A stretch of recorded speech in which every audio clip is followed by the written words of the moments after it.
Chapter 1. Departure. The bridge was cold when I stepped through the hatch.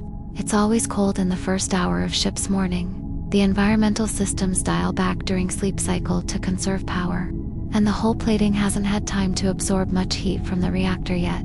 I liked it that way. The cold kept you present, made you aware of where you were, made the coffee matter.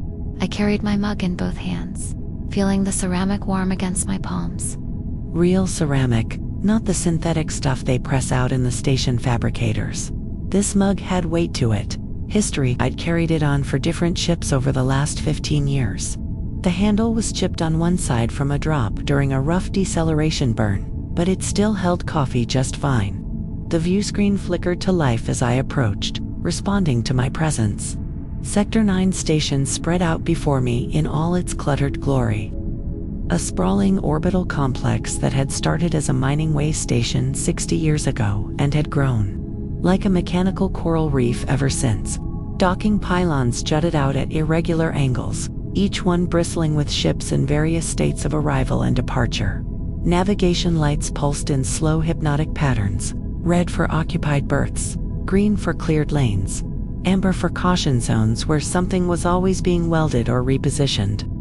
A bulk hauler was pulling away from Bay 7, its hull scarred and patched from years of hard use, its maneuvering thrusters fired in short, controlled bursts, little flowers of white light blooming and dying against the black. I watched it for a moment, appreciating the pilot's touch, smooth, professional, someone who knew their ship. I settled into the captain's chair and let out a breath I hadn't realized I was holding. The chair was real leather, worn smooth and soft from years of use. It groaned slightly under my weight, a familiar protest. Everything on the Atlas made familiar sounds. That's how you knew a ship was alive, by the sounds it made. The ones it made when it was happy, and the ones it made when something was wrong. I took a sip of coffee. Black, no sugar. Hot enough to feel it all the way down. "All right, old girl," I said to the empty bridge. "Let's get you ready." The pre-flight checklist was ritual now, had been for so long that my hands moved through it without conscious thought. But I forced myself to pay attention anyway, to speak each step aloud. That was the discipline. Complacency killed more spacers than any malfunction ever did. I reached for the main console, where rows of physical toggle switches waited in neat lines. The newer ships had smooth touchscreens, all haptic feedback and customizable interfaces. Sterile, silent. I'd flown one once, on a short-haul contract, and the whole time I'd felt like I was piloting a simulation. Give me switches I could feel, buttons that clicked, dials that turned with resistance. "Life support systems," I said, flipping the first switch. It clicked solidly into the up position, and a green indicator light appeared on the status board. Oxygen scrubbers showing green across all compartments. Filters were replaced 48 hours ago. Still reading optimal flow. The gentle hiss of air circulation was always there, a constant presence you stopped noticing after your first week aboard. But if you listened for it, really listened, you could hear the slight difference in pitch between the forward and aft ventilation systems. The forward system had a marginally higher tone, like someone breathing through their nose versus their mouth. I'd mentioned it to a station mechanic once during a maintenance stop. He'd run diagnostics, found nothing wrong. "Just the way she breathes," he'd said with a shrug. He was right. Gravity stabilizers. I checked the readout, watching the sine wave pattern that indicated the field generators were cycling properly. A low hum emanated from somewhere below decks. You felt it more than heard it. A vibration that traveled up through the deck plating and into your boots, up through your legs and into your spine. Like standing on a bridge with heavy traffic passing beneath you. Running at 98% efficiency. Within acceptable parameters, I made a mental note to run a full diagnostic on them during the transit. Not because 98% was concerning, it was well within normal operating range, but because I liked to stay ahead of problems. A gravity stabilizer failure in hyperspace wouldn't kill you, but it would make for a very unpleasant journey. I'd done a run with intermittent gravity once, years ago, on an old bucket called the Meridian. Spent half the trip floating. The other half slammed against whatever surface was currently down. I'd arrived at my destination bruised, nauseous, and determined never to let it happen again. Cargo status. I pulled up the manifest on a secondary screen, scrolling through the list. Sealed and secured in holds 1 through 4. Medical supplies, primarily vaccines, surgical equipment, diagnostic scanners, nothing volatile, nothing living. I paused, then added, nothing supposed to be living. Anyway, it was an old spacer's joke, but like most spacer's jokes, it had roots in truth. Cargo manifests lead sometimes. People paid good money to move things that weren't on the official paperwork. I didn't ask questions as long as the weight and volume matched up, and nothing was going to explode or eat through the hull plating. The Atlas wasn't fancy enough to attract the kind of attention that came with high-value contraband, and I preferred it that way. I moved legitimate cargo on legitimate routes and slept just fine. The reactor readout showed steady. I'd brought it up to operational temperature an hour ago, letting it warm slowly from standby. The deep thrum of it was the heartbeat of the ship, a sound so low and constant that you only noticed it when it stopped. I'd read once that human beings instinctively found certain frequencies comforting, that the low rumble of a reactor at cruising power matched something primal in our brainstems, the memory of our mother's heartbeat in the womb, maybe. I didn't know if that was true, but I knew the sound of the Atlas's reactor made me feel at home. Maneuvering thrusters, I continued, running through the checklist. I tapped each thruster control in sequence, watching the response time on the indicators. Forward starboard, nominal. Forward port, nominal. Aft starboard, nominal. Aft port, nominal. All showing green. Fuel pressure optimal. The main drive was still cold. It would stay that way until we were clear of the station's controlled space. Station authority took a dim view of anyone lighting up a main drive within 5 clicks of the docking pylons. Too much risk of a thrust plume catching some fool who'd drifted into a restricted zone. I worked through the rest of the list: navigation systems, communication arrays, sensor packages, power distributions, speaking each item aloud and waiting for the confirmation. It took 20 minutes. I'd seen captains rush through it in 5, skipping the verbal confirmation, trusting the automated diagnostics to catch any problems. Those captains didn't stay captains for long. When I reached the end of the list, I allowed myself another sip of coffee and a moment to simply sit. The Atlas hummed around me, all systems nominal, waiting patiently for permission to fly. Through the view screen, Sector 9 continued its endless choreography. A passenger liner was sliding into Bay 12, moving with the ponderous grace of something too large to hurry. Dozens of smaller craft shuttles, tugs, personal transports wove between the larger ships like minnows around whales.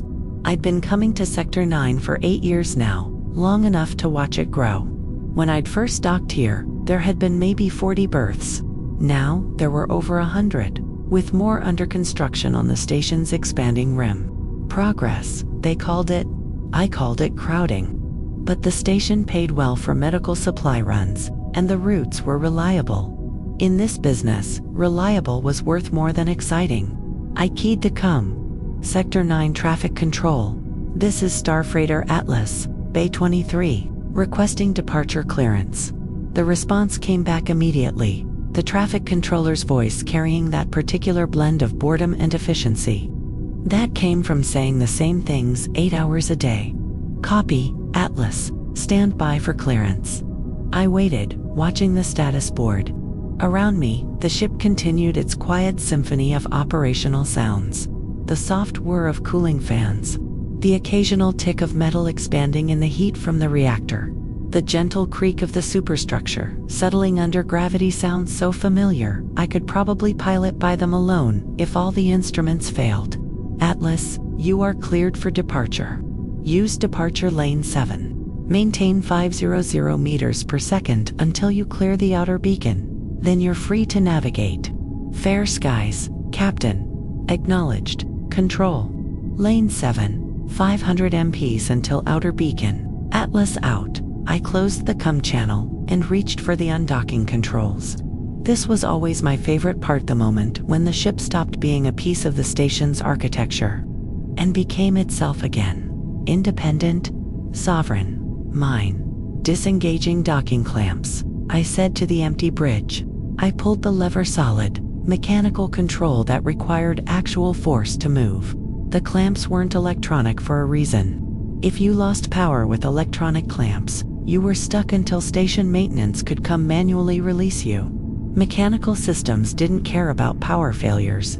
The sound started deep in the hull, a metallic groan as the first clamp released its grip on the Atlas's docking collar. Then the second clamp, slightly higher in pitch. Then the third and fourth in quick succession. Each release sent a subtle vibration through the deck, a feeling you could sense in your bones. The final clamp let go with a heavy clunk that echoed through the ship's frame, and suddenly we were floating free, held in place only by our own inertia. The docking collar began its retraction sequence, pulling back into the station's pylon. I heard the airlock seal engage, that distinctive clunk hiss as the heavy door locked into place and the seals inflated with pressurized air. The sound of finality. We were separate now, ship and station. The Atlas was its own small world again, carrying its own atmosphere, its own gravity, its own purpose. I took the maneuvering controls, physical joysticks, worn smooth where my hands gripped them, and gave a gentle pulse on the forward thrusters. The Atlas responded immediately, sliding backward away from the pylon with stately grace. Through the view screen, I watched the docking bay recede, the berth number 23 painted in faded yellow on the pylon's hull. The maintenance gangway folded against the station's skin. A worker in an EVA suit, magnetized to the hull, who paused to wave. I waved back, though I knew they probably couldn't see me through the viewport.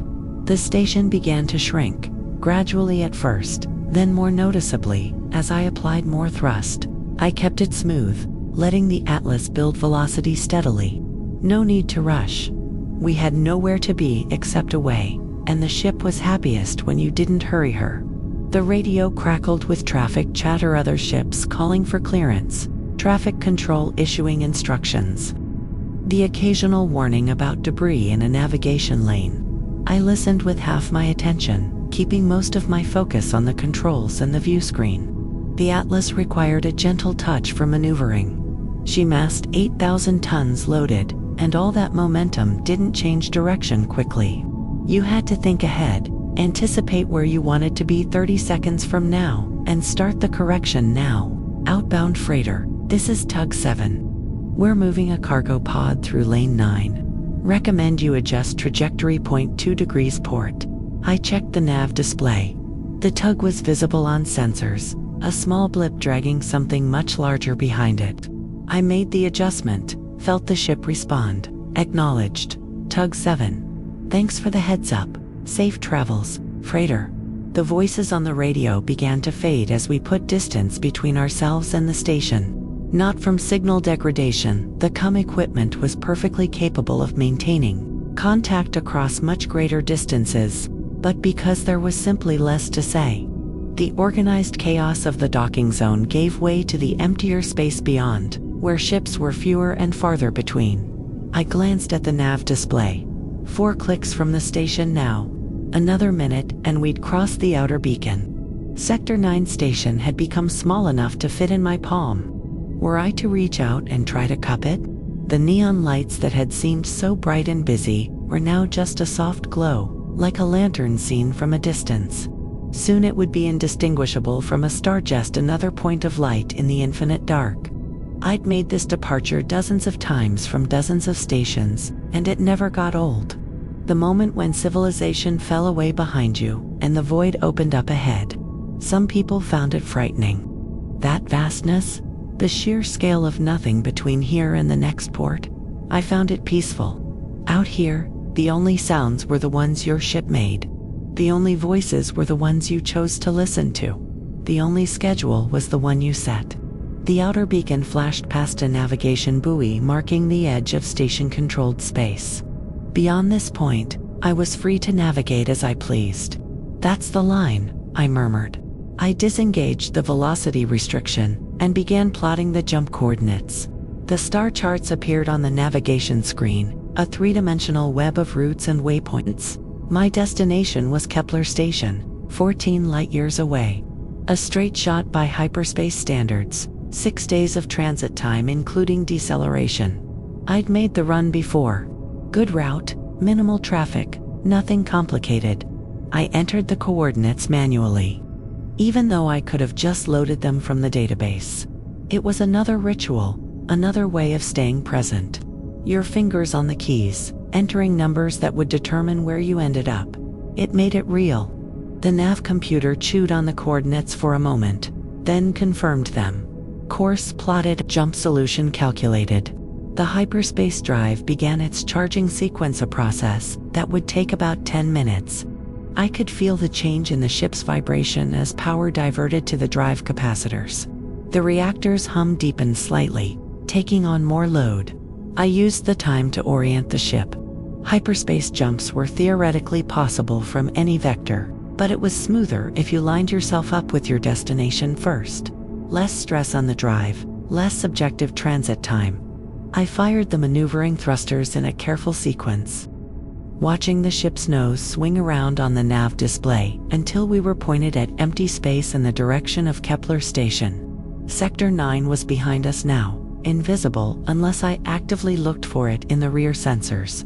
Ahead was nothing but stars, countless and cold and patient.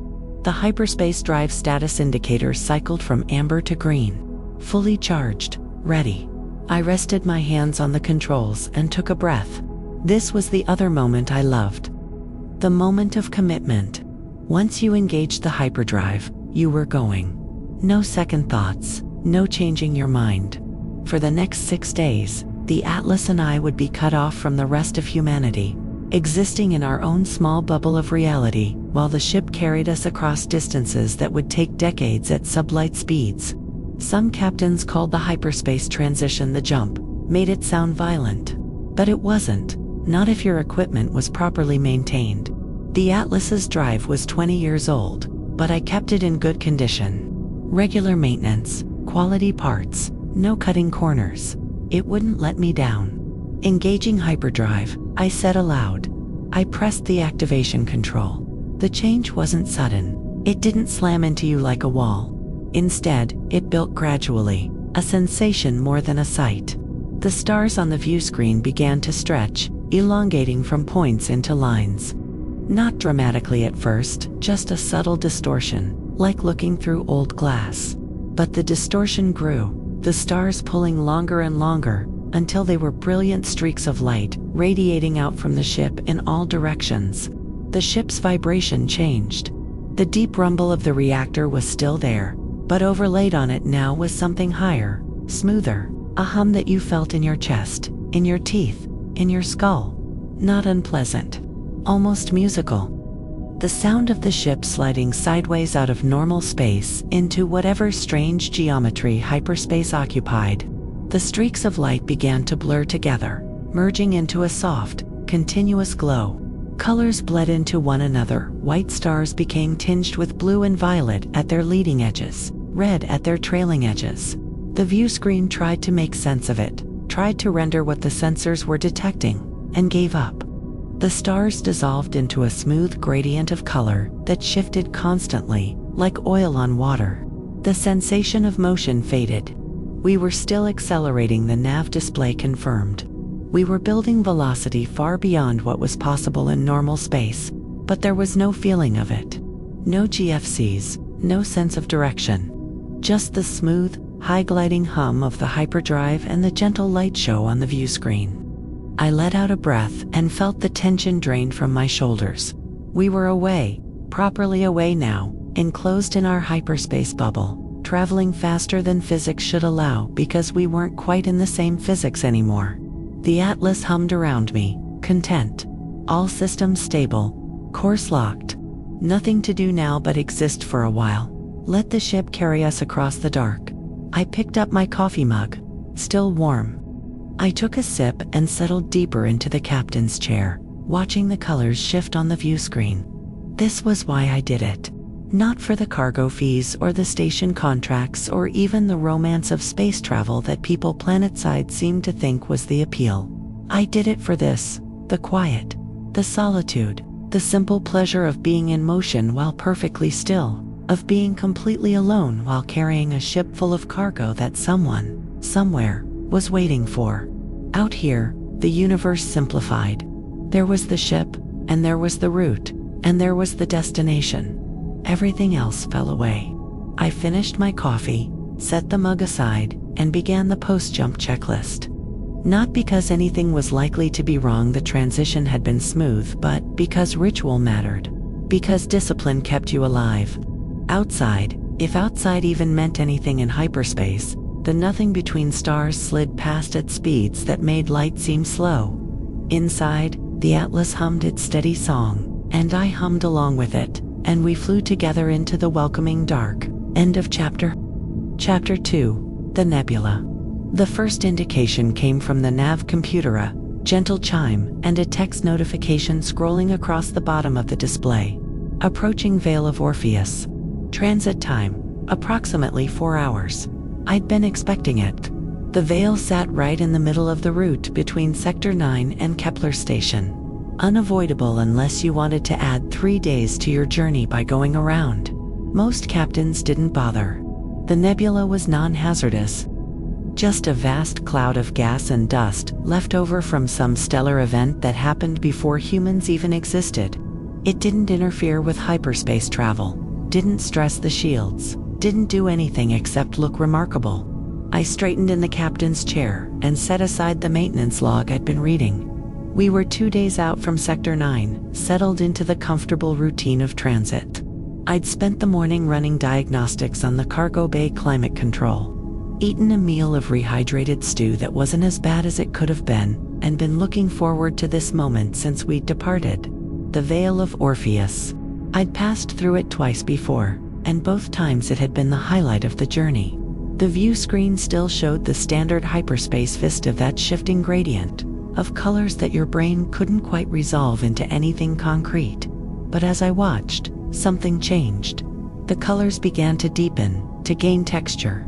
What had been an abstract wash of light started to coalesce into shapes, wisps, tendrils, the suggestion of structure. Here we go, I murmured.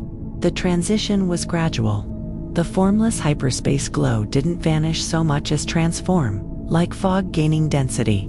The colors shifted toward the cooler end of the spectrum, deep violets and indigos bleeding in at the edges, shot through with veins of gold and rose. The stars, those distant streaks of light that had been our only reference points, began to fade, not disappearing, exactly, but being obscured, veiled. The nebula swallowed us. It was like descending into an ocean made of light. Thick clouds of luminous gas pressed against the view screen, flowing past in slow, majestic currents, purple so deep it was almost black, violet bright enough to ache, gold like honey, like amber, like the last light of a sun you'd never see again. And threaded through it all, gossamer strands of pink and crimson that twisted and curled, like smoke, like silk, like something alive. The light changed everything. The bridge had been lit by the standard overhead panel's neutral white light that let you read instruments and didn't play tricks with your perception. But now, light from the nebula flooded through the view screen, washing over every surface. The walls took on a purple cast. The control panels seemed to glow with their own inner light. Shadows deepened in the corners, turned velvet and soft. I reached for the lighting controls and began dialing them down. The overhead panels dimmed gradually, their white light fading until they were barely on at all, just the faintest glow to mark their positions. The emergency lighting strips along the floor stayed active. They were on a separate system that couldn't be fully disabled, but they were dim enough not to intrude. The nebula's light took over completely. The bridge became a cathedral of violet and gold. Like nothing at all. We were infinitesimally small here. A mote of human ambition drifting through something that measured its dimensions in light years. The Veil of Orpheus was 40 light years across at its widest point, formed from the stellar wind of a dying star that had shed its outer layers over the course of millennia. This gas had been expanding for longer than human civilization had existed.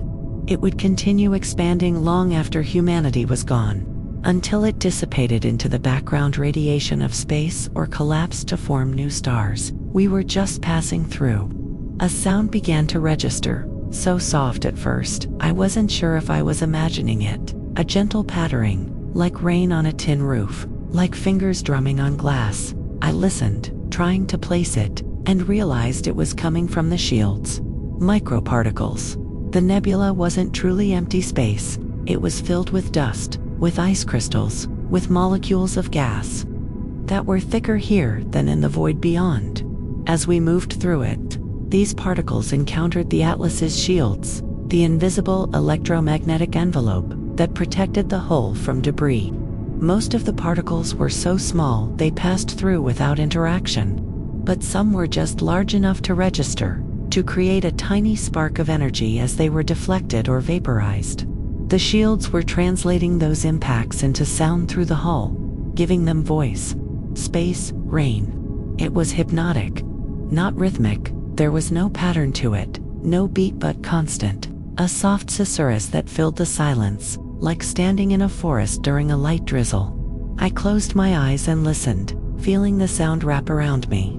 The pattering of particles, the low hum of the reactor, still there beneath everything, unchanging.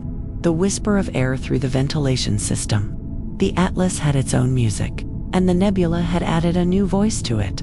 I opened my eyes and looked at the view screen. The clouds were thicker now, more opaque. We must be approaching the denser regions near the nebula's core. The purple had deepened to a shade that was almost ultraviolet, painful to look at directly. Gold veins pulsed and flowed like veins of ore in rock, like magma through volcanic glass. Wisps of pink drifted past the view screen, moving with their own currents, following laws of motion that had nothing to do with the Atlas's passage. And then I saw the lightning. It started at the edge of the view screener. Flicker of blue-white light, there and gone so quickly I almost missed it. I leaned forward, watching, waiting. There again, a thin arc of electricity, jumping from one cloud to another, silent, graceful. It hung in space for a moment, a perfect curve of energy, then faded. Another arc appeared, this one closer. It danced across the view screen like a crack spreading through ice, branching and rebranching, each tendril finding its own path through the gasped, blue-white light, brilliant against the purple background. It lasted perhaps 2 seconds, then dissolved. Static electricity. The nebula was full of it, generated by the friction of gas clouds moving against one another, by the radiation pressure from distant stars, by magnetic fields twisted into knots by the nebula's rotation. It built up in pockets and discharged in these silent displays, visible only because there was enough gas to ionize, to glow. I watched another arc form, this one spreading across the entire view screen like the roots of a tree, like the branches of a river delta, like neurons firing in a vast, cosmic brain. Beautiful and completely harmless. The Atlas's shields would absorb any charge that came close enough to matter. This was just for show. The lightning came more frequently now. Arcs and branches and cascades of blue-white fire, painting themselves across the purple clouds and then fading. Some were thin as spider silk. Others were thick as my arm, branching into smaller and smaller threads until they became too fine to see. They moved slowly, nothing like the violent, instantaneous strikes of atmospheric lightning taking their time to form and dissipate. As if they had all the time in the universe. They probably did. I dimmed the instrument panel backlighting, reducing the green and amber glow until it was barely visible. The bridge became even darker, lit now only by the nebula itself and the dancing arcs of electricity. The shadows deepened. The walls disappeared into darkness. It felt like sitting in empty space, nothing between me and the nebula except the thin transparency of the view screen. The Atlas hummed around me, steady and unconcerned. All systems nominal. Course locked. The ship didn't care about the view. Its sensors registered the nebula as a region of slightly increased particle density, logged the occasional shield impacts, and continued monitoring for anything that might pose an actual threat. It found nothing. The reactor pulsed at its steady rhythm, converting fuel into heat, into thrust, into forward motion. The life support systems cycled air and scrubbed carbon dioxide and maintained temperature. The cargo medical supplies bound for Kepler Station sat in its sealed containers, unchanged by the beauty outside. But I cared. I'd chosen this route partly because it was efficient, partly because it paid well, but mostly because it passed through the Veil of Orpheus. I'd calculated our departure time to ensure we'd hit the nebula during my waking hours, not during sleep cycle. I'd cleared my schedule of all non-essential tasks so I could sit here, in the dim bridge, and watch. This was what I'd come out here for. Not the cargo fees or the professional satisfaction of a job completed. The moments when the universe revealed something vast and strange and beautiful. Something that existed whether humans were there to witness it or not. The moments when you realized how small you were, how temporary, how utterly insignificant, found it comforting rather than frightening. Another arc of lightning spread across the view screen, this one more complex than any before. It started as a single point and exploded outward in all directions, creating a sphere of branching filaments that made me think of neurons, of coral, of the pattern frost makes on a window. Each branch subdivided into smaller branches, and those into smaller still, until the whole thing looked like an impossibly delicate sphere of blue-white glass suspended in purple void. It held for perhaps 3 seconds, long enough for me to appreciate its structure, its symmetry. Then it faded from the outside in, the smallest branches disappearing first, then the larger ones, then the central point, until nothing remained except the afterimage burned into my retinas. I blinked, and it was gone completely. The sound of space rain continued, constant and soothing. Patter, patter, patter against the shields. Like rain on a tent roof when you're warm and dry inside. Like being safe while the storm passes overhead. Except this wasn't a storm. This was just the nebula being the nebula, doing what it had done for thousands of years. What it would continue doing for thousands more. I leaned back in the captain's chair and let my eyes lose focus slightly, taking in the whole view screen at once, rather than trying to track individual clouds or lightning strikes. The effect was almost overwhelming sea of purple and gold, constantly shifting, constantly flowing, with occasional flashes of blue-white brilliance punctuating the darkness. It reminded me why I'd left Earth. Not Earth specifically. I'd been born on a station, had spent most of my childhood in artificial gravity, but the crowded places, the stations with their tens of thousands of residents, their scheduled meal times and community events, and constant chatter of voices, the hub ports where hundreds of ships jostled for docking space and traffic control never stopped talking and you could hear your neighbors through the walls. The passenger liners I'd worked on early in my career, full of people who wanted conversation and companionship and couldn't understand why anyone would choose to be alone. I'd chosen solitude the way some people chose religion. It wasn't that I disliked people, exactly. It was that I preferred this: silence, space, the company of a ship that communicated through sounds and vibrations rather than words. The freedom to sit in a dim bridge for 4 hours watching a nebula without anyone asking what I was doing or why I wasn't being more productive. Out here, productivity meant keeping the ship running and the cargo secure. Everything else was my own business. The lightning continued its slow dance, arcs forming and fading in an endless performance that had no audience except me. I wondered how often ships passed through the veil. Once a day? Once a week? Did anyone else take the time to watch? Or were they all in their cabins catching up on sleep or entertainment, treating the transit as dead time to be endured rather than experienced? Their loss, a particularly large arc formed near the bottom of the view screen, climbing upward like a ladder made of light. It branched at regular intervals, each branch extending perpendicular to the main trunk, giving it an almost geometric quality. It looked designed, intentional, though I knew it was just the path of least resistance through the charged gas. Physics creating art without meaning to. The arc reached the top of the view screen and paused there, pulsing slightly, as if gathering strength. Then it discharged all at once in a brilliant flash that flooded the bridge with blue-white light, bright enough to make me squint.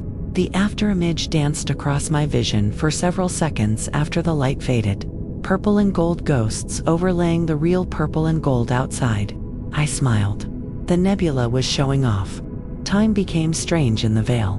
Without the normal reference point stars to mark position, sun and shadow to indicate planetary rotation, there was just the endless flow of clouds and the occasional flash of lightning. I checked the chronometer at one point and was surprised to find that 2 hours had passed. It felt like 20 minutes, or possibly a week. Time stretched and compressed like the clouds outside, following its own logic. The nav computer reported our progress in periodic updates that I mostly ignored. We were on course. Systems were nominal. Estimated time to exit the nebula was now 1 hour and 43 minutes. All information I already knew or didn't need to know yet. I focused on the view. The clouds had begun to change character as we moved deeper into the veil. The purple was still dominant, but now there were pockets of almost pure darkness regions, where the gas was so dense or so cold that it absorbed light rather than reflecting it. These dark clouds drifted past like continents on some vast, luminous ocean. Their edges limned with gold where they caught light from brighter regions nearby. Lightning played in and around these dark zones, making them briefly visible in brilliant silhouette. I caught glimpses of structure I wouldn't have seen otherwise, vast curtains of dust, pillars of denser gas, voids where something had cleared the nebula away to leave empty space behind. Each lightning flash was like turning on a light in a dark room, revealing shapes that vanished the moment the light faded. The space rain intensified slightly. The pattering sound grew more frequent, more insistent, though still gentle. We must be passing through a region with higher particle density. I checked the shield status out of habit, still green, well within normal parameters, and went back to watching. A thought occurred to me. I was probably the only human being looking at this particular view, at this particular moment. The veil was vast, and ships took different routes through it depending on their origin and destination. Even if another ship was in the nebula right now, they were seeing different clouds, different lightning, a different slice of this 40 light-year-wide phenomenon. This view was mine alone, unique, unrepeatable. The thought should have felt lonely, but it didn't. It felt private, intimate, like being given a gift that no one else would ever receive. I sat with that feeling for a while, watching the clouds flow past. The reactor hummed, the space rain pattered, the lightning danced. The Atlas carried me forward at speeds that made light seem slow, and I sat in the dark bridge and felt more at peace than I had in months. Gradually, so gradually I almost didn't notice, the clouds began to thin. The purple grew less opaque, less saturated. Gold began to dominate, then shifted toward yellow, then toward white. The darkness, that deep, velvet darkness that had filled the gaps between clouds, began to show something else. Pinpricks of light. Small at first, barely visible, but growing brighter. Stars. We were approaching the far edge of the veil, moving from the depths back toward the surface of this luminous ocean. The lightning became less frequent. The space rain faded to an occasional tap rather than a constant patter. The clouds continued to thin, becoming wisps, becoming vapor, becoming suggestion, and then, like breaking the surface of water, we emerged.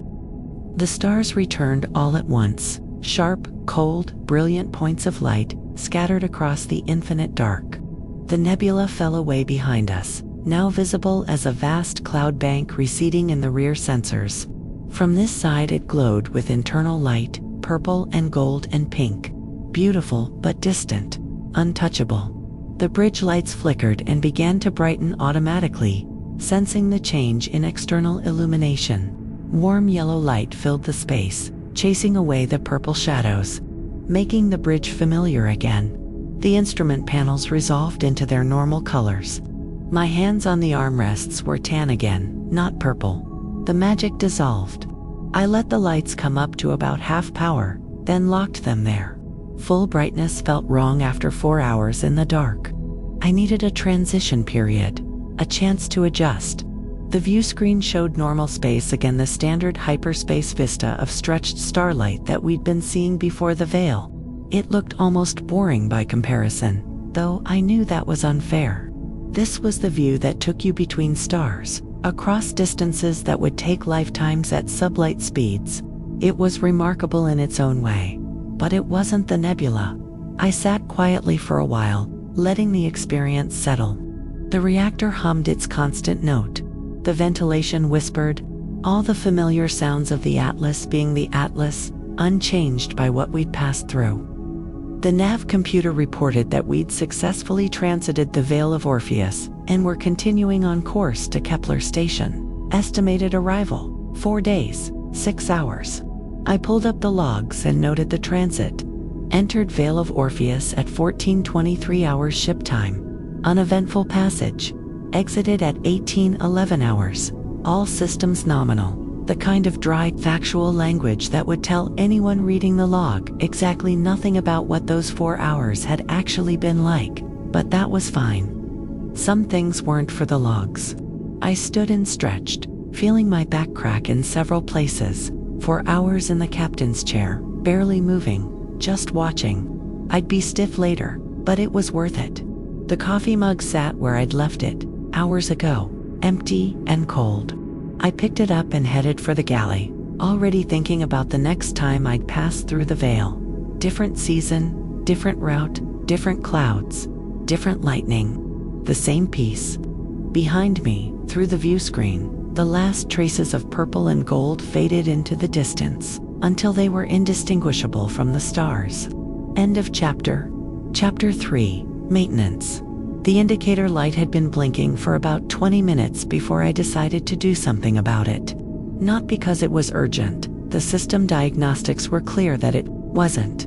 Just a routine calibration drift in one of the coolant regulators down in the subdeck. The kind of thing that could wait until we reached Kepler Station if I wanted to let the mechanics there handle it. But I didn't like leaving things half-attended, even small things.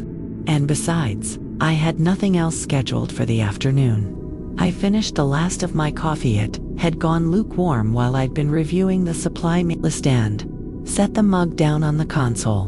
The bridge was quiet, lit by the soft glow of instrument panels and the ever-present wash of hyperspace light from the view screen. The Atlas hummed around me, content and steady. All right, I said to the empty bridge. Let's take care of you. I pulled up the maintenance interface and acknowledged the alert, flagging it as in progress so the system would stop reminding me about it. Then I engaged the autopilot. Not that there was much piloting to do in hyperspace, but it made me feel better to have the system formally watching things. And stood. My knees creaked slightly. I'd been sitting for too long again. I made a mental note to do some stretching later. Maybe run through the exercise routine I'd been neglecting for the past week. Staying limber was important. When you spent most of your life in a chair. I crossed the bridge and palmed the access panel beside the hatch. It hissed open, revealing the corridor beyond. The temperature difference was immediately noticeable. The bridge ran slightly cool because of all the electronics, but the corridor was warmer, more comfortable. Ship standard, maintained at exactly 21 degrees Celsius throughout the habitable sections. I stepped through, and the hatch whispered shut behind me. The corridor was narrow, barely wide enough for 2 people to pass if they turned sideways, with walls of brushed metal that had been painted a soft cream color some years ago. The paint was chipped in places, worn by the passage of hands and equipment, showing the gray underneath. Lighting strips ran along the ceiling, casting warm yellow light that made the space feel less industrial than it was. My footsteps echoed slightly as I walked. Not a sharp echo, the corridor wasn't long enough for that, but a soft repetition that made me aware of the emptiness. On a passenger ship or a station, corridors were full of ambient noise. Conversations, footsteps, the hum of activity. Here there was just me and the ship. I preferred it that way. The corridor curved gently to the left, following the Atlas's hull contour. I passed the hatch to my cabin door closed. The small brass nameplate reading Captain in letters that had been polished smooth by years of absent-minded touching. Past the cabin was the head, then the galley, then the crew quarters that hadn't housed crew in the 3 years since I'd bought the ship and started running solo. The soundscape changed as I walked. The bridge had been all high-frequency sounds, the soft chirp of instruments, the whisper of climate control, the tick of relays. Out here in the corridor, the sounds were deeper. The structural hum of the ship's frame transmitting vibration from the reactor. The occasional creak of metal, expanding or contracting with temperature shifts. The sound of air moving through ventilation ducts hidden behind the walls, a constant susurrus-like breathing. I reached the end of the corridor and descended the ladder to the lower deck. The rungs were cold under my hands, worn smooth by use. 12 rungs down and my boots hit the deck plating with a solid thunk. The sound had a different quality here, denser, more resonant. The lower deck had less soundproofing than the habitable sections. Above, the engine room entrance was directly ahead, marked by a heavy hatch with a wheel lock. I spun the wheel, it turned smoothly, freshly greased, and pulled the hatch open. The sound hit me immediately. The engine room was loud. Not painfully so, but noticeably louder than the rest of the ship. The reactor's hum was a physical presence here, deep enough that you felt it in your chest more than heard it with your ears. Overlaying that was the whine of coolant pumps, the soft roar of ventilation fans working to dissipate heat, and a dozen smaller sounds, clicks and hums and mechanical breathing from all the systems that kept the Atlas flying. I'd spent enough time in engine rooms that the noise didn't bother me. If anything, it was comforting. This was the sound of things working, of energy being transformed and directed and controlled. Silence in an engine room was terrifying. Noise meant life. The space was cramped, every surface covered with pipes and conduits. And access panels. The lighting was harsh white, necessary for detailed work. Heat rolled off the reactor housing in waves despite the cooling systems. I could feel sweat starting to form on my back already. I consulted my tablet, pulling up the specific alert. Coolant regulator 7. Starboard side, showing a pressure deviation of 0.3%, within tolerances, but trending toward the edge of acceptable range. The diagnostic suggested a manual recalibration. I made my way through the maze of equipment, ducking under a coolant pipe, stepping over a cable bundle. The regulator was mounted on a bulkhead near the reactor housing. A cylindrical unit about the size of my forearm with a manual adjustment valve on top. I touched the housing, warm but not hot. Good. The toolbox was where I'd left it after the last maintenance session, secured to the deck with magnetic locks. I popped it open and selected a calibration wrench. Feeling the weight of it in my hand, good tools had heft to them. Substance. These wrenches had been my father's once, passed to me when he'd retired from spacing. They'd been old then, now they were ancient, but they still worked perfectly. I fitted the wrench to the adjustment valve and began the recalibration procedure. It was a simple task: open the valve slightly, check the pressure reading on the gauge, close it by increments until the reading stabilized in the optimal range. The kind of work that required attention, but not much thought. Meditative almost. The valve was stiff at first. It had probably been a year since it was last adjusted. I applied steady pressure, not forcing it, and felt it give a quarter turn. The pressure gauge needle shifted. I waited for it to settle, watching the small fluctuations as the system responded. Too far. I turned the valve back, just a fraction. The needle drifted. Closer. Behind me, the reactor hummed its constant note. Sweat trickled down my spine. The wrench was slick in my palm. I wiped my hand on my pants and adjusted the valve again. A tiny increment this time, barely a degree of rotation. The needle settled into the green zone and held. I waited, counting to 30 in my head, making sure the reading was stable. The needle quivered but didn't drift. Good enough. I removed the wrench and returned it to the toolbox with a satisfying metallic clink. The sound of tools had its own language. The ring of metal on metal. The click of ratchets, the solid thunk of a toolbox closing. All of it spoke of competence, of self-sufficiency, of problems identified and solved. I pulled out my tablet and logged the maintenance. Coolant regulator 7 recalibrated. Pressure reading stable at optimal range. No further issues noted. The alert indicator changed from amber to green. One less thing to worry about. The walk back through the engine room felt easier now. Like the space was friendlier for having been tended to. I sealed the hatch behind me and climbed a ladder back to the main deck. The relative quiet of the corridor was a relief after the engine room's roar. I could hear the ringing in my ears gradually fade as my hearing adjusted. I passed my cabin again, headed forward this time. The galley was just past the crew quarters, a small room that served as kitchen, dining area, and social space when there was anyone to be social with. The hatch was open. I usually kept it open unless I was sleeping and warm light spilled into the corridor. The galley was my favorite room on the ship. It was small, maybe 3 meters by 4, but it was efficiently laid out. A compact kitchen unit occupied one wall sink cooktop, storage compartments, all in brushed steel. A small table folded down from the opposite wall, with a bench seat built into the bulkhead. A porthole, the only one on this deck, looked out onto hyperspace. And in the corner, taking up more space than was probably justified, was a real coffee maker. Not a rehydrator, not a synthesizer. An actual percolator that made actual coffee from actual grounds. I'd installed it myself when I'd first bought the Atlas. The previous owner had thought I was crazy, wasting mass allowance and power budget on something so frivolous, but I'd insisted, and 3 years later I still thought it was the best decision I'd made. The coffee maker sat on the counter, its glass top showing about half a pot of dark liquid. I'd made it 6 hours ago and it was probably terrible by now, but I checked anyway out of habit. The heating element was still on. It would keep going until I turned it off, or the pot was empty. And when I poured a little into a cup and sipped it, it was only mildly overstewed. Drinkable. I dumped it anyway and started a fresh pot. The ritual was soothing. Remove the old grounds, disposing of them in the organics recycler. Rinse the basket. Measure out fresh grounds to scoops. Level. From the container I kept sealed to preserve freshness. Fill the reservoir with water.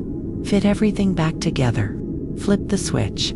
The percolator began to bubble almost immediately, a cheerful sound that filled the small galley.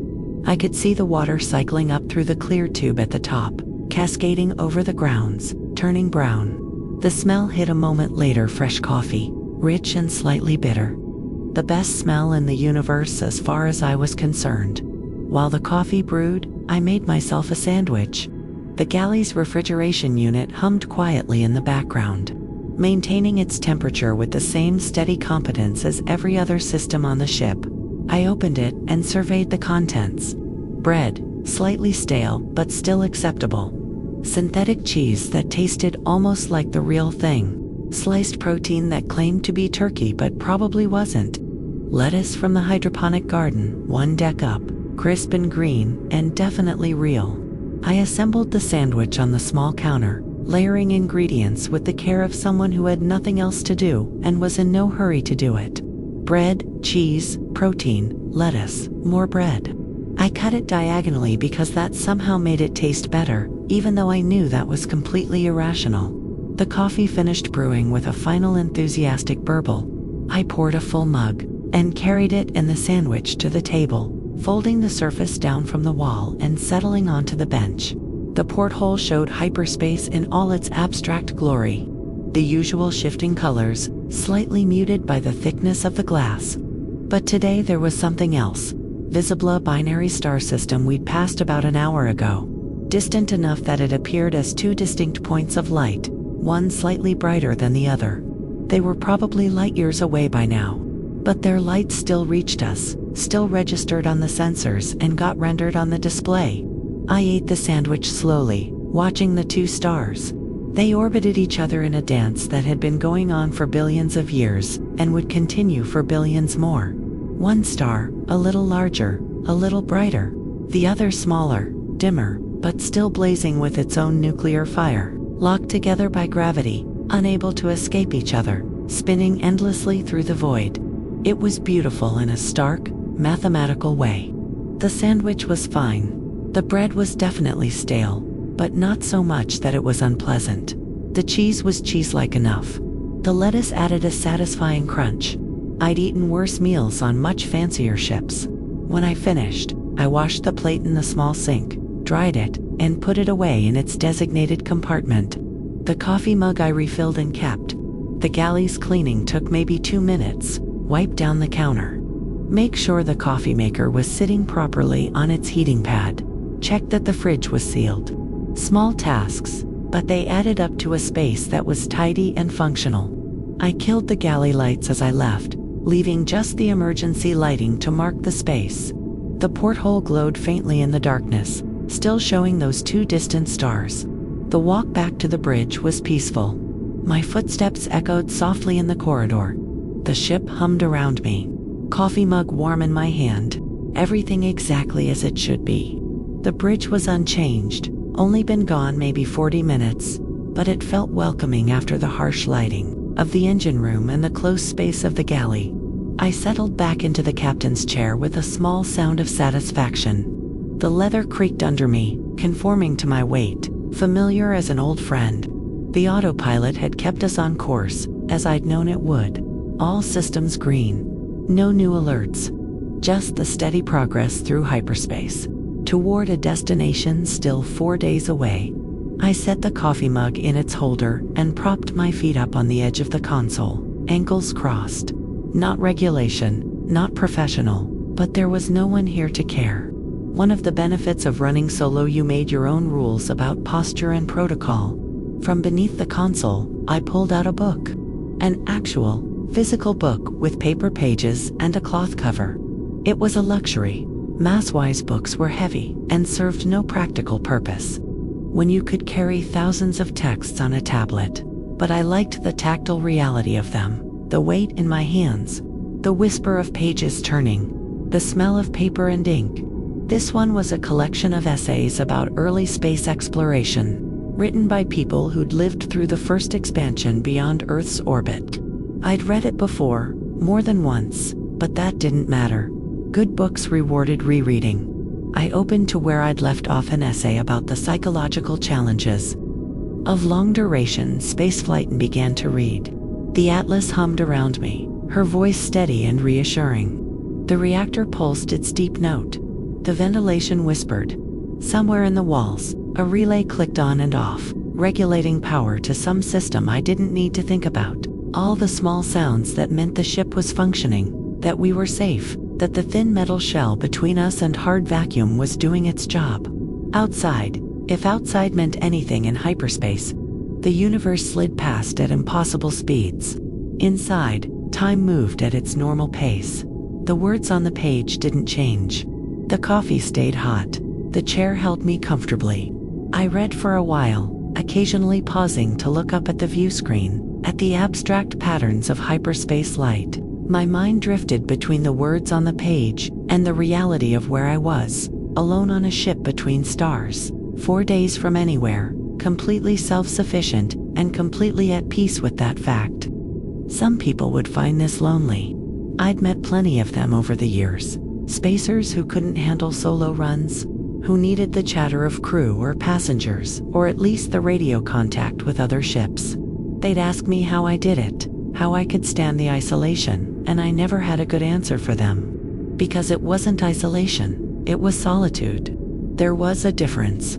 Isolation was forced, was imposed by circumstance or misfortune. Solitude was chosen.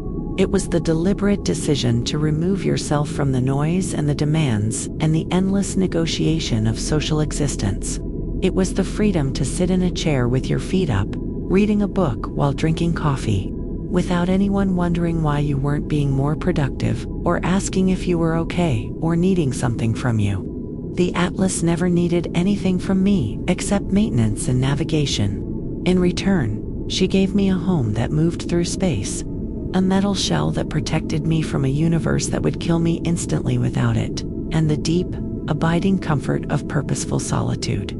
It was exactly the life I'd chosen. I turned a page, the paper whispered.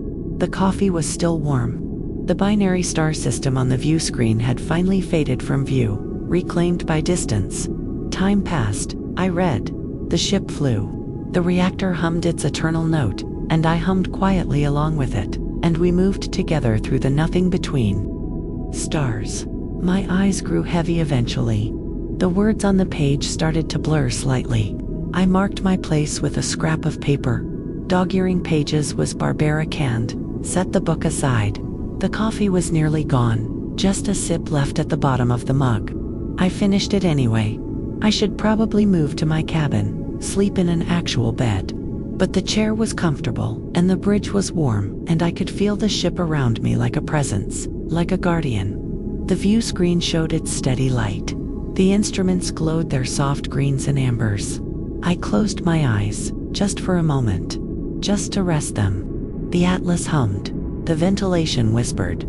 Somewhere far away, that relay clicked on and off, keeping time. I drifted. Not asleep, not exactly. Somewhere between waking and dreaming, where you were aware of your surroundings, but disconnected from them. The sounds of the ship became distant, became music, became a lullaby sung in frequencies only your bones could hear. Safe.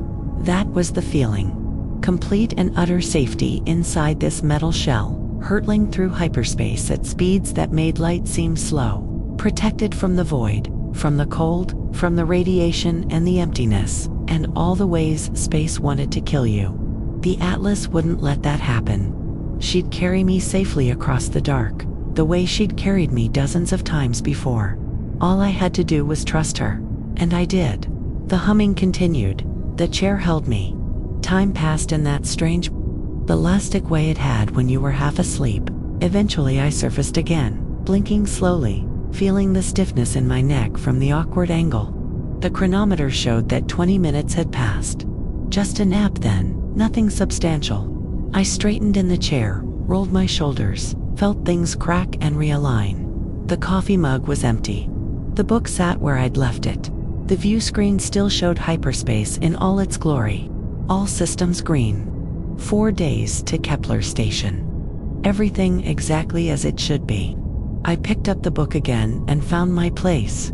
Outside, the universe continued its endless expansion. Inside, the Atlas hummed, and I read, and we flew together through the comfortable dark. End of chapter. Chapter 4. The asteroid field, the hyperspace drive disengaged, at exactly 0847 hours ship time.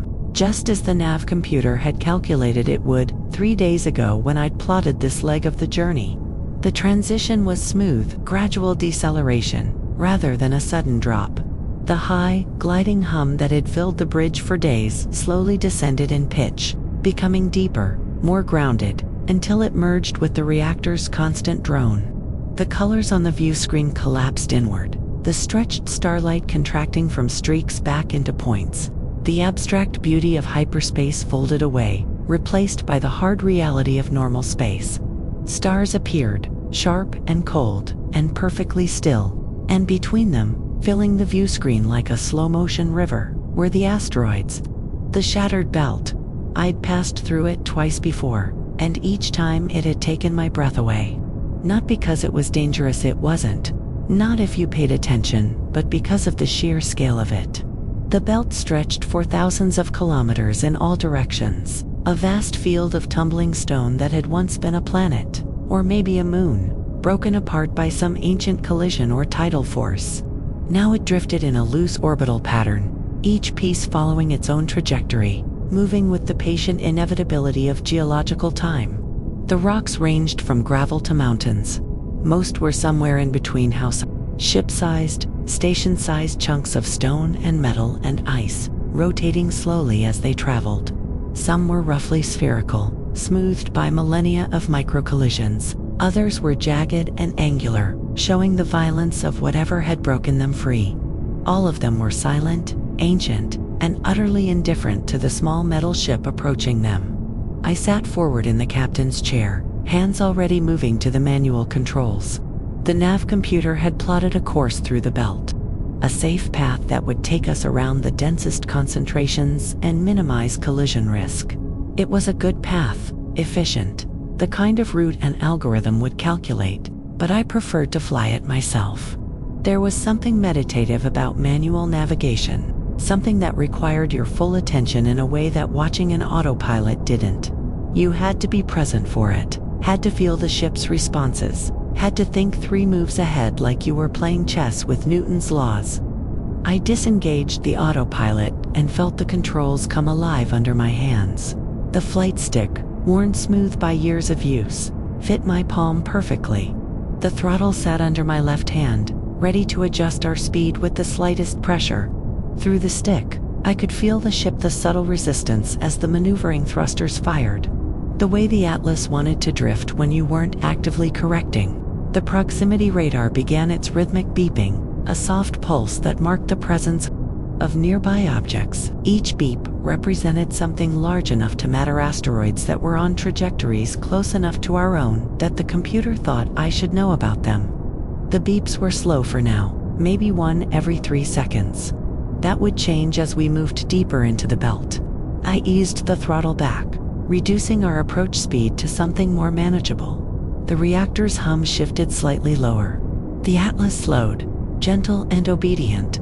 The first asteroids appeared on the view screen, distant at first, just darker spots against the black. But they grew as we approached, revealing their true size. The nearest one was perhaps 2 kilometers across, a lumpy sphere of gray stone that rotated with ponderous grace. Its surface was pocked with craters, scarred by billions of years of smaller impacts. As I watched, the sun, distant just another bright star from this far out, caught the rim of a particularly large crater and made it glow. Beautiful. I adjusted our trajectory slightly, giving the asteroid a wide berth. Not because we were in danger of hitting it, we were still kilometers away, but because I wanted to establish the rhythm. Small corrections made early were easier than large corrections made late. That was the first lesson of manual navigation. The proximity radar beeped again. Another asteroid, this one ahead and slightly to port. Smaller than the first, maybe half a kilometer across. Tumbling end over end, its rotation creating a slow strobe effect as different faces caught the light. I nudged the stick gently to starboard. The maneuvering thrusters fired with a soft hiss that I felt more than heard. The Atlas drifted right, her nose tracking smoothly. I counted to 3, then centered the stick. The drift stopped. We were now on a course that would take us comfortably between the 2 asteroids. The space between them was vast kilometers of empty void. But as we moved deeper into the belt, that space would shrink. The rocks would get closer, more numerous. The safe paths would narrow. That was fine. That's what made it interesting. Another beep, another adjustment. The dance had begun. Time shifted into a different mode.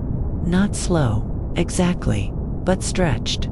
Each moment had weight, had presence.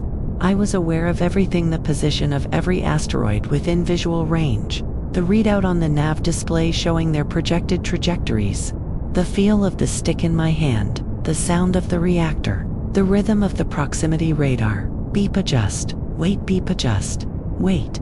The pattern was almost musical. The radar provided the beat, steady and reliable.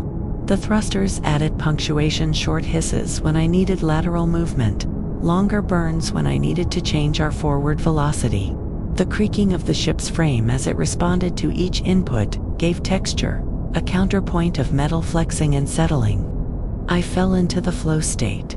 It was a mental space I'd learned to find over years of flying, a place where thought and action merged, where you stopped planning and just responded. The asteroids weren't obstacles to be avoided, they were partners in a choreography you were improvising together. You moved, they moved, and somewhere in the geometry of it all was a path that threaded through. The rocks grew closer now. What had been distant mountains became immediate presences, filling more and more of the view screen. I passed within 100 meters of one, close enough to see the texture of its surface. The striations in the stone, the glitter of metal deposits catching starlight, close enough to feel the psychological weight of it. This enormous mass drifting past with such casual momentum that any collision would vaporize the Atlas instantly. But there was no collision. I'd calculated the gap, felt it was sufficient, and been right. The asteroid slid past, to port, its shadow briefly dimming the bridge before it passed behind us and was gone. Beep, beep. The radar was faster now, the beeps coming more frequently as the density increased. I was surrounded by stone above below, to all sides. The view screen showed a three-dimensional maze of tumbling rock, each piece moving on its own trajectory, creating gaps that opened and closed in slow motion. I found myself breathing in rhythm with the radar. In on the beep, out on the silence. In, out, in, out. It helped maintain calm, helped keep the flow state intact. Panic was the enemy here. Rush led to overcorrection. Overcorrection led to mistakes. Mistakes led to collisions. Stay calm, stay present. Let the path reveal itself. I threaded between two asteroids that were close enough their shadows overlapped, creating a region of deeper darkness. The bridge dimmed as we passed through, the only light coming from the instrument panels. Then we emerged on the other side, and the stars returned, brilliant against the black. The stick moved in my hand, tiny adjustments, millimeters of pressure that translated to meters of movement for the ship. Port, starboard, a touch of downward thrust, level again. Each input was unconscious, decided by some part of my brain that was better at spatial reasoning than my conscious mind. I trusted it. A particularly large asteroid appeared ahead, perhaps 5 kilometers across, roughly spherical, but with a massive crater on one side that made it look like someone had taken a bite out of it. The crater was deep enough to have its own shadows, its own geography. As we approached, I could see smaller rocks clustered around it, debris that had been captured by its minimal gravity, creating a miniature system. The nav computer suggested a path that would take us above the asteroid, over its north pole. It was a safe route, clear of obstacles. I chose to go under instead, not out of recklessness, but because I could see a gap there, a channel between the asteroid's equator and a cluster of smaller rocks that orbited it. The gap was narrower than the over-the-pole route, but it was more interesting. It required more precision. I nosed the atlas down, dropping our trajectory. The asteroid grew to fill the entire view screen, a wall of ancient stone that had been floating here since the solar system was young. Craters upon craters, each one a story of impact, of violence, of survival. The surface was a map of time. We descended along its face, passing close enough that I could have thrown a rock and hit a tithe. Throwing a rock made any sense in zero gravity. The proximity radar was beeping constantly now, a steady pulse that marked our nearness to the mass beside us. But the readings were stable. We weren't drifting toward it, just parallel, descending along its curve like we were sliding down a hill. The equator approached. The gap opened up ahead, a channel, perhaps 300 meters wide, with the orbital debris forming a loose boundary on one side and the asteroid's bulk on the other. I adjusted our approach angle, lining us up carefully. The thrusters hissed. The atlas shifted. We entered the gap. For perhaps 30 seconds, we flew through a narrow canyon of space, with stone on one side and a slowly rotating field of smaller rocks on the other. The proximity radar was a solid tone now, no longer beeping but sustaining a single note. That meant we were very close to very many things. My hands were steady on the controls. Small corrections. A touch of port thrust to avoid a protruding ridge of stone. A fraction more speed to stay ahead of a tumbling boulder that was drifting across our path. The flow state deepened. I wasn't thinking anymore. Just being. Just flying. We cleared the gap and emerged into open space beyond. The radar tone broke back into individual beeps. Slower now, more relaxed. I let out a breath. I hadn't realized I'd been holding behind us. The large asteroid continued its eternal tumble, indifferent to our passage. The density began to decrease. The beeps grew further apart. The asteroids were still present, still required navigation, but they were no longer packed so tightly. The paths between them widened. The sense of being hemmed in by stone gradually lifted. I checked the nav display. We were past the densest part of the belt now, moving into the outer regions, where the rocks were more scattered. Another 10 minutes and we'd be clear entirely.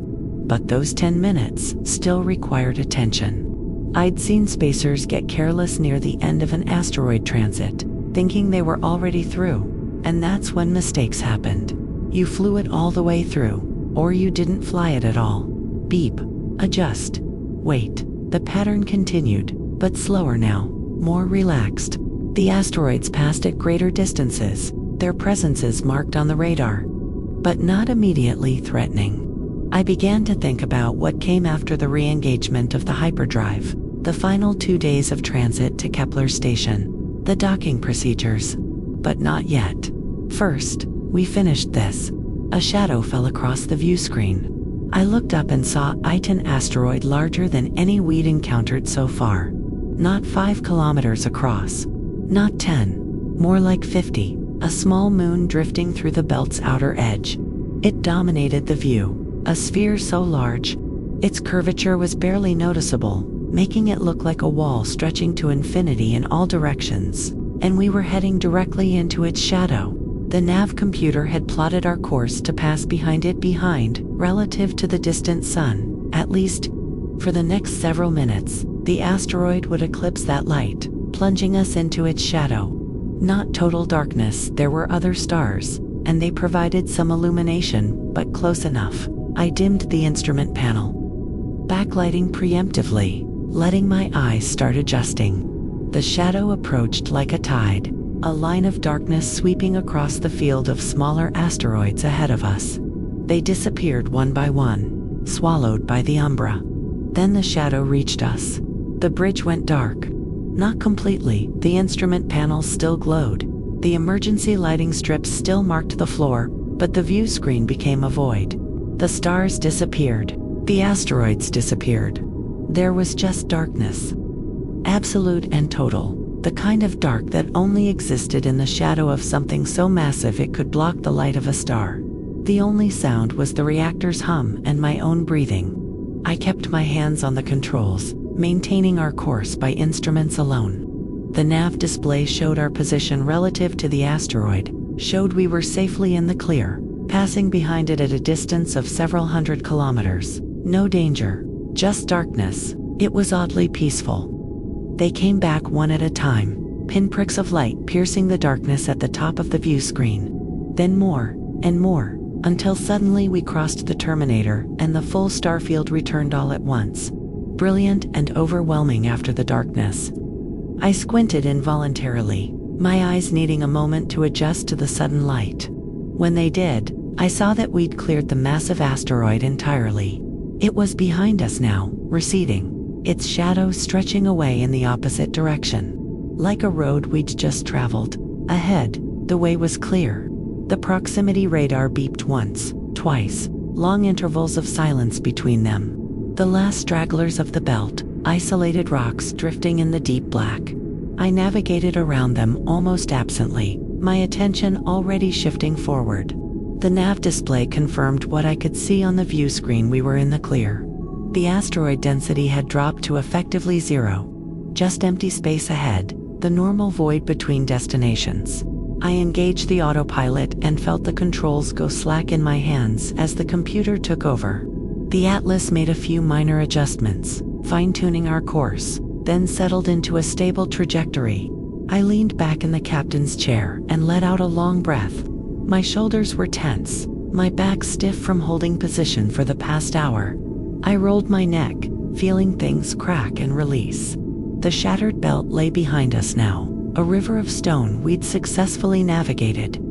My hands were sore from gripping the controls. My eyes were dry from staring at the view screen without blinking. But we were through. I allowed myself a small smile. The view screen showed open space, clean and empty. Beautiful in its simplicity after the complexity of the belt. Just stars and darkness, the way space was supposed to be. I pulled up the nav computer and began the procedures for re-engaging the hyperdrive. It would take about 10 minutes to charge the capacitors. The same as it had when we'd first jumped from Sector 9. 10 minutes to transition from normal space back to that strange hyperspace realm where distance compressed and ships could cross light years in days instead of decades. But for now, we drifted. coasting on momentum, gradually building distance from the belt. The proximity radar had gone silent, nothing left to mark, just us and the void. I stood and stretched properly, reaching toward the ceiling, feeling my spine extend. My legs were stiff. I'd been sitting too long again, too focused on the navigation to notice the passage of time. That was the danger of the flow state, you could lose yourself in it completely. Emerge hours later to find your body had been keeping score of every minute. I walked a circuit of the bridge, 4 steps to the forward console, turn, 4 steps to the aft bulkhead, turn, repeat, getting blood moving, working out the stiffness. Through the view screen, the shattered belt was still visible as a faint haze, a region where the stars seemed slightly dimmed by dust and distance. We'd passed through the heart of that, through the river of stone, and we'd done it smoothly, professionally, with the kind of precision that came from experience and attention. The hyperdrive status indicator changed from red to amber. Charging, halfway there, I returned to the captain's chair and settled in, this time letting myself relax properly. The tension in my shoulders released. My breathing deepened. The adrenaline, I hadn't realized I'd been running on adrenaline until it started to fade, drained away, leaving behind a pleasant exhaustion. It was the good kind of tired. The kind that came from doing something difficult and doing it well. From being fully present for an hour, fully engaged, with no room for your mind to wander or worry about anything except the immediate task. That was another reason I loved solo freight runs. They gave you these moments. These perfect little challenges that required your complete attention and then released you back into the quiet when they were done. Navigation through an asteroid belt, docking in high traffic, emergency repairs during a system malfunction. Each one a problem to solve, a skill to exercise, a proof that you were competent and capable and alive. The hyperdrive indicator changed from amber to green. Fully charged, I checked our course one more time, verified that we were clear of any gravitational anomalies or navigational hazards. Everything nominal. We were in open space, stable trajectory, ready to jump. My finger hovered over the activation control for just a moment, savoring the anticipation. Then I pressed it. The transition was just as smooth as before. The stars stretched, blurred, merged into that familiar gradient of light and color. The ship's vibration changed from the deep rumble of the reactor to the high, gliding hum of hyperspace travel. The view screen showed that strange, beautiful vista that existed nowhere in normal space. We were away again. 2 days to Kepler Station. 2 days of the comfortable routine maintenance, meals, reading, sleep, the simple rhythm of transit life. But for now, I just sat, letting the satisfaction of a job well done settle into my bones. The Atlas hummed around me, content. The asteroid field was behind us, conquered once again. Ahead was just the endless dark, and the destination waiting. At the end of it, I reached for my coffee mug and realized I'd left it in the galley. I should go get it. Make a fresh pot, maybe eat something, but not yet. For now, I just wanted to sit here in the captain's chair, in the warm bridge, and listen to my ship sing her steady song as she carried us across the dark. The reactor hummed. The hyperdrive glided somewhere in the walls. A relay clicked on and off. Everything exactly as it should be. End of chapter. Chapter 5. Arrival. The beacon appeared first as a star that didn't belong. I'd been watching the view screen for the better part of an hour, waiting for it. The nav computer had told me when to expect it to 614 hours ship time, and I'd made sure to be on the bridge, coffee in hand, when the moment came. At first it was just another point of light among thousands, indistinguishable from the background stars. But as I watched, it began to separate itself, to grow brighter, to resolve from a point into something with dimension, with presence. Kepler Station. 6 days of transit collapsed into that single growing light. 6 days of solitude and routine and the comfortable emptiness of hyperspace. All leading to this, the return to civilization, to noise, to the company of other human beings, whether I wanted it or not. I felt the familiar mixture of anticipation and reluctance. Anticipation because docking meant the job was complete, meant payment transferred and cargo delivered, and the satisfaction of a promise kept. Reluctance because it also meant giving up the quiet, trading the Atlas's gentle hum for the chaos of a station with 30,000 residents and a constant flow of traffic. But that was the rhythm of this life.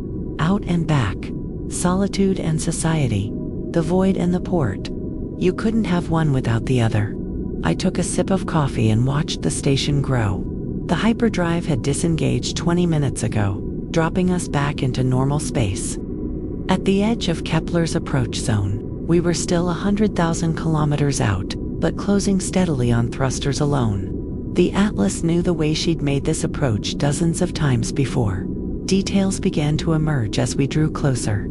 Kepler Station was a wheel, the classic design that predated more modern architectures, but still worked perfectly well. The wheel rotated slowly, creating artificial gravity through centrifugal force. The outer rim held the residential and commercial sections, the parts where people lived and worked and pretended they weren't in space. The inner ring housed docking facilities, where ships could match rotation and lock in without worrying about spin gravity. Lights covered every surface. Navigation beacons pulsed red and green.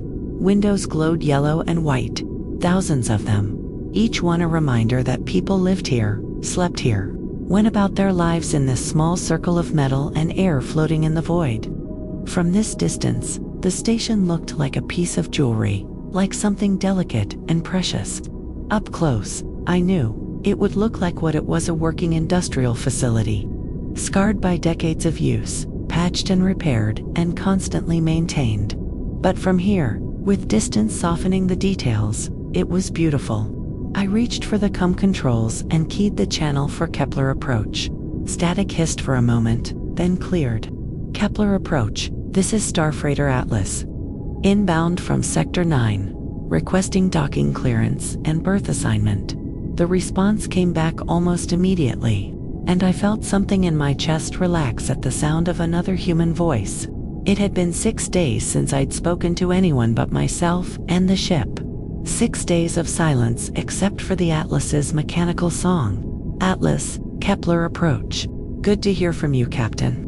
We have you on scopes. Bearing 270, range 92,000 kilometers.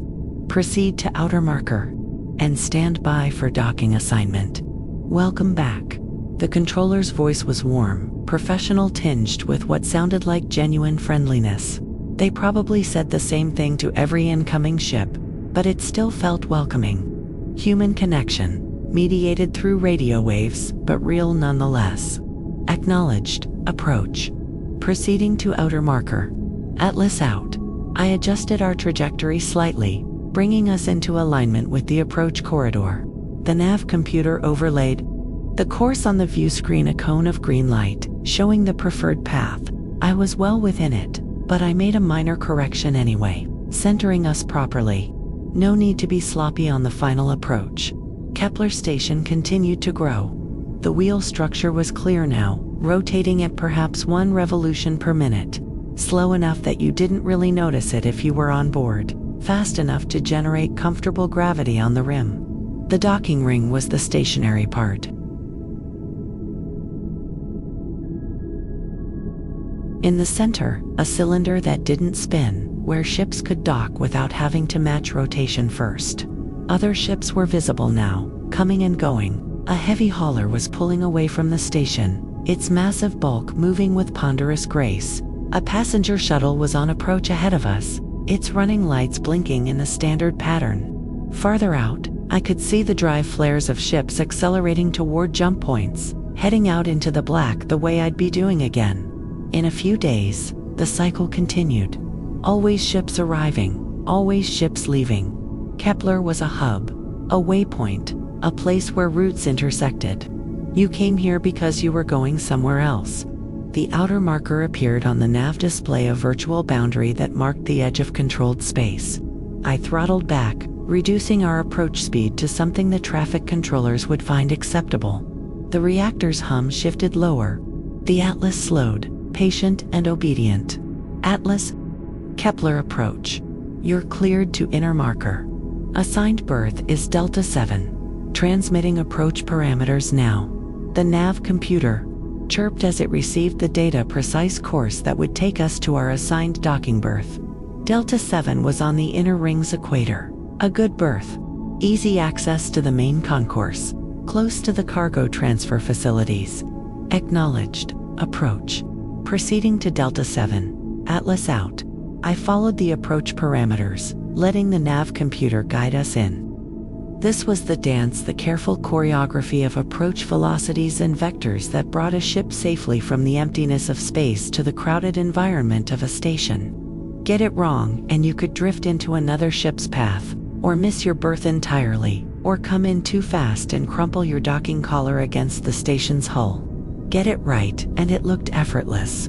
The station filled more and more of the view screen. I could see the details now, the industrial architecture of the docking ring, all exposed girders and reinforced ports, and the heavy machinery that handled cargo transfer. Gantries extended like arms, ready to embrace incoming ships. Magnetic locks the size of my cabin waited to grip hulls and hold them steady. The Atlas would be one small ship among dozens, but she'd have her place, her own berth, her own connection to this floating city.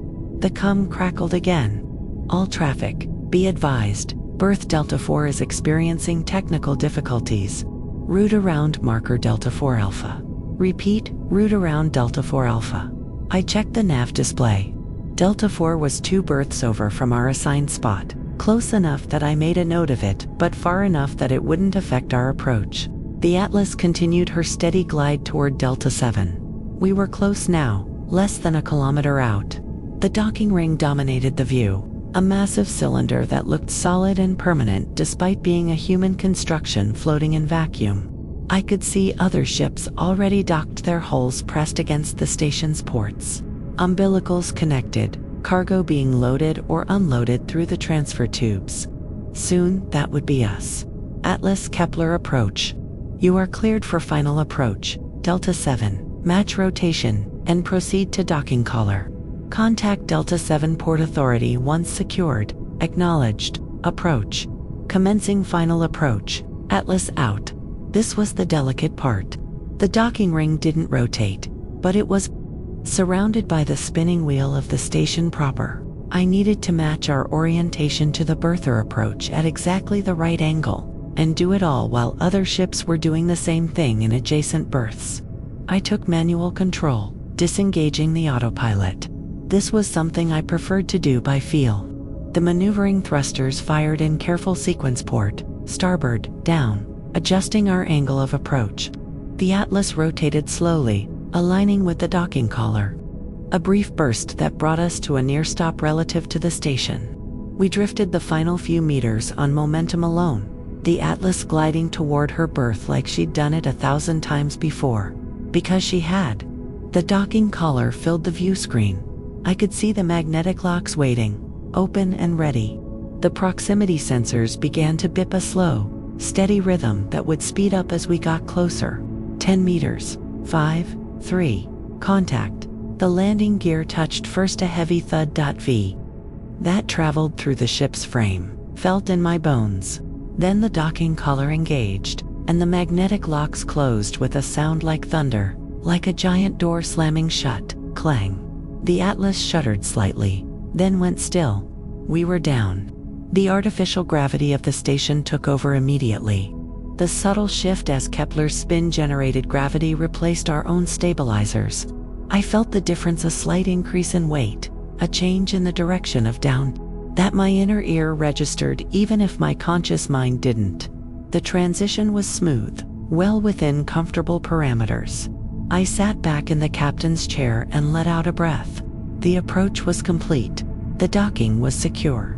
We'd crossed the void from Sector 9 to Kepler Station, 6 days and 14 light years, and arrived exactly where and when we were supposed to. The job was done. I keyed the COM one more time. Delta 7 Port Authority. This is Starfreighter Atlas. Docked and secure.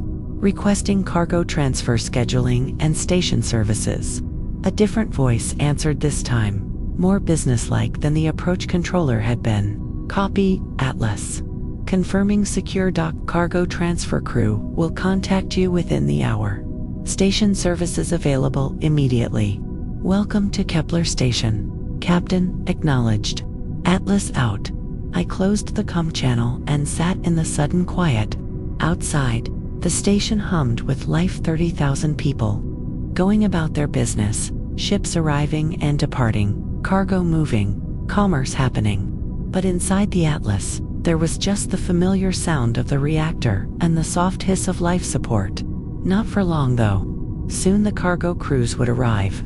The umbilicals would connect, pumping station air and power into the ship.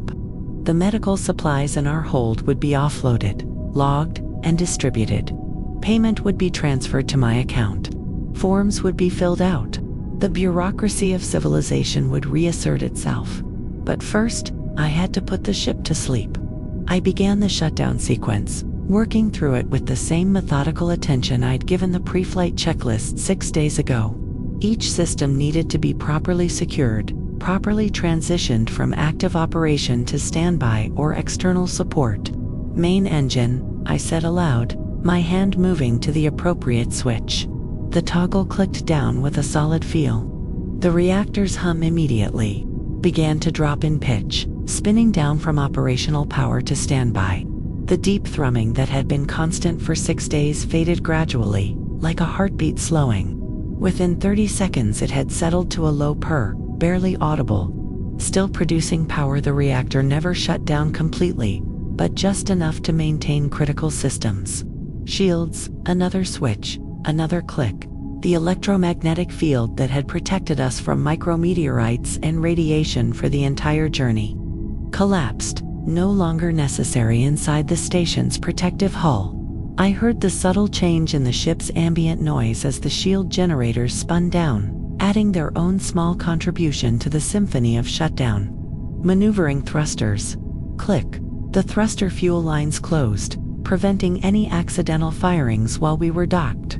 The controls went slack under my hands, no longer connected to anything that could move us. Hyperdrive. This switch was larger, required more force to move. Click. The drive capacitors began their discharge sequence, bleeding off stored energy that was no longer needed. This one made a distinct sound, a descending whine, like something powering down, dropping from a high pitch to a low hum to nothing. The sound of possibility being put away until it was needed again. Navigation systems. Click. The nav computer went into standby mode, its displays dimming. The course plotting windows closed. The three-dimensional web of routes and waypoints disappeared. We didn't need to know where we were going. We'd arrived. Internal life support.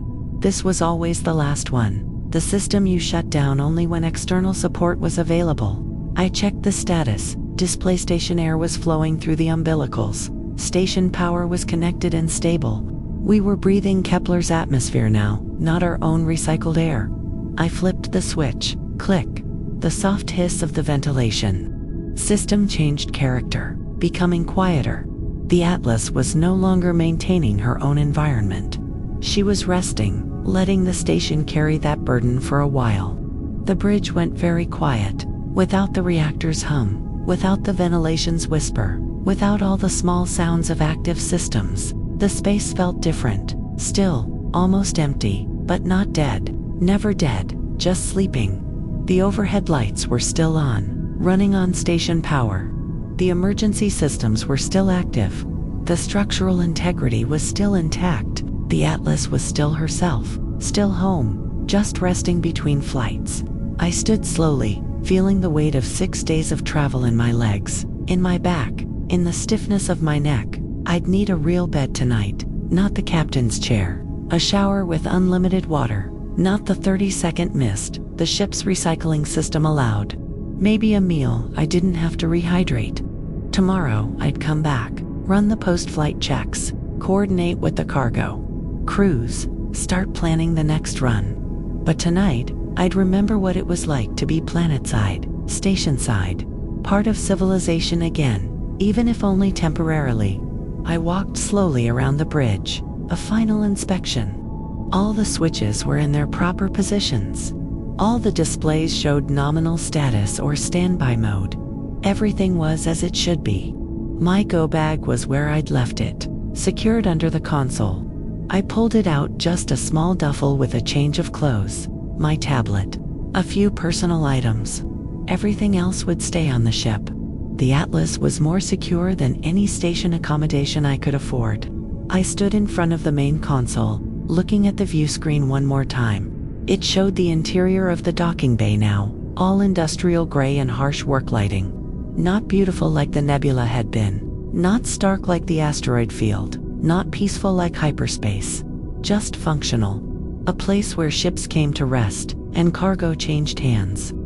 I reached out and placed my palm flat on the console, feeling the slight warmth of the metal, the vibration of the station's machinery transmitted through the dock. "Good work, old girl," I said quietly. "Get some rest. You've earned it." The ship didn't answer, of course. Ships never did. But I liked to think she heard me anyway. In whatever way a collection of metal and circuits and carefully maintained systems could hear. She'd carried me safely across the dark. She'd responded to every input, forgiven every small mistake, worked her way through asteroid fields and nebulae and the endless void between stars. She deserved acknowledgement, gratitude, the recognition that she was more than just a machine. She was home. I picked up the go bag, slung it over my shoulder, and headed for the hatch. My footsteps echoed in the corridor, louder now, without the reactor's hum to mask them. The ship felt different in standby mode, quieter, cooler, more aware of its own emptiness. But still home, still mine.